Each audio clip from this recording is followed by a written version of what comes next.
Hey there, today I'm going to show you how to switch a septic tank drain field. So this is our little lid to the place where we can do this.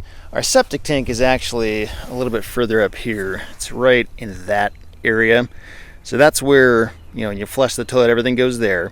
But then it flows down here through a pipe. And then right here is where we can switch it. And the reason this is important is because there's actually two different drain fields here. So one of them, I believe, goes off in this direction over here. And the other one goes over here in this direction. And the reason this is important is because, I guess apparently when you switch it like this, it sort of like gives each field some time to recover. And you're supposed to do this every, couple of years, I think, maybe 3 years, something like that.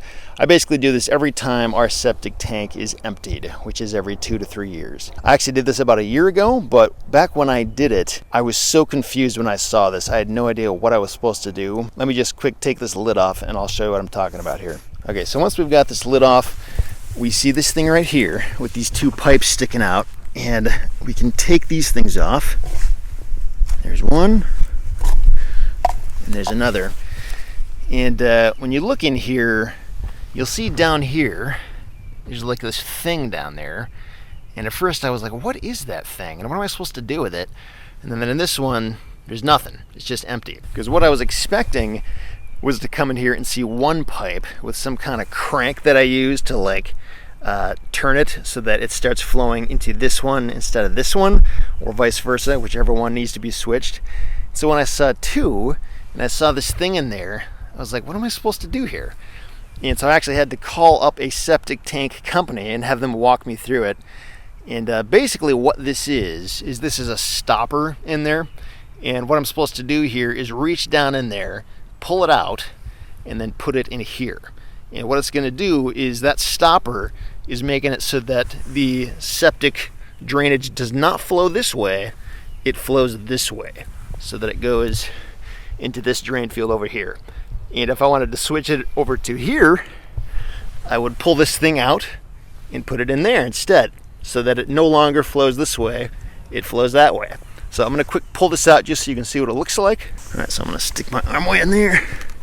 And just so you know, this does not stink at all, doesn't smell like poop, because pretty much anything that is flowing this way is not going to be the sludge from the septic system. So don't worry, it's not going to smell like anything. You're not going to get poop or sewage all over your hands. It shouldn't even be wet, really. You're just pulling this thing out of there and putting it in here. So I'll go ahead and reach and get this out of there. Okay, so here it comes. So it looks kind of like this. And down here, so that's pretty gross. And don't worry, that's not poop either. It's kind of just like, some kind of scummy buildup. But really, this thing just goes down and blocks the bottom of the pipe so that the water can't flow through to this drain field anymore. It can only flow to the other one over here. So if I put it in here, now it's going to block this one off and just switch them out. You want to push it all the way down to the bottom until you feel it stop, because that's when you know it's completely blocked it off. And if you don't do this right, or if you just don't have it in there at all, then it's essentially going to flow to each drain field equally, so that they both don't get as much drainage runoff, but also neither one of them ever get a break. So your drain fields don't last as long. And apparently if you do this right, your drain field will last a pretty long time, like I think 50 years is what I was told, before you have to then come and dig it all up and put in a new drain field, which is obviously pretty expensive.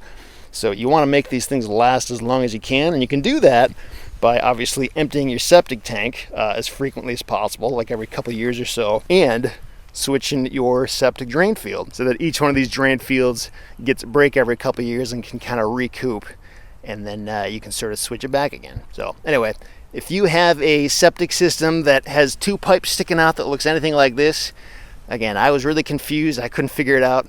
And now that I know, just wanted to share this with anybody else out there who has a similar situation. So that's how you handle it. So I'm going to go ahead and take this out and put it back where I found it, because this isn't actually time for me to switch it yet. But if you're confused by this, that's what you're supposed to do. Good luck.